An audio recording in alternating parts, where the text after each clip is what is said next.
Hi Jasper, we meet again. Let's talk about your favorite topics about linguistics. Well, what's up, Ajay? The past few weeks we learned a lot of topics, I think, in this LET103. But then, I think my favorite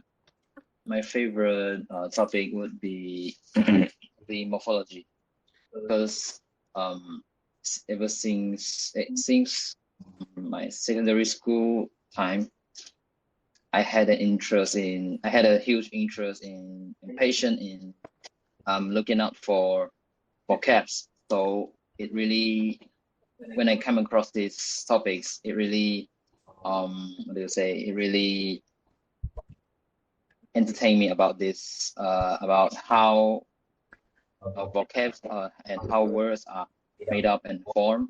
Because usually we think everyone just learn the vocab and words like they'll feel like the words is itself is just made up of an inspiration um, of the of the linguist.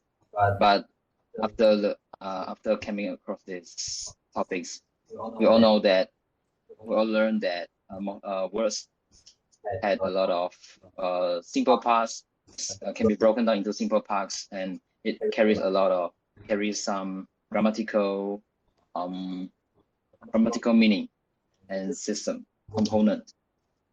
So what about you, Zach? But it's really coincidence that I also have the same interest as you, which is also interest in morphology. Because I like morphology because I like to learn about how the words are formed with different words and mixing with each other, and it turns out a new words and then with a new meanings. Uh, there's like it's like every word has its own morphemes, and then um, uh, every morpheme has its own meanings. This is what I'm very interested about.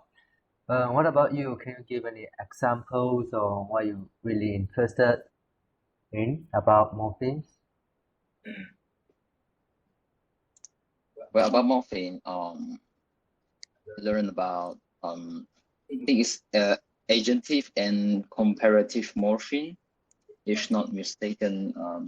Like you add two alphabets and you add some alphabets into a original words and it became a new word. Like singer, if sing you add an er, it becomes a person who sings. And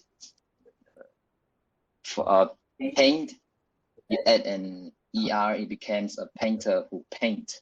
So besides the one I'm talking about just now is from agentive morphine. And speaking of comparative morphine, and an er means had a different meaning, which is more. Like in for instance, like after an adjective you add an er, it becomes more higher degree of the original adjective. Like nice, you add an er, it becomes nicer. And pretty, you add an ier, it became prettier, which means it's growing more beautiful. And I had a fun fact now for now. So I've learned one word which is very long, had a long number of alphabets, which is supercalifragilisticexpialidocious. But I think I learned it from somewhere in YouTube videos, and that means happy or you're enjoying something. So that's all from me. Wow, you really are very passionate about these morpheme topics. You know a lot of morphemes. I think that's all for us.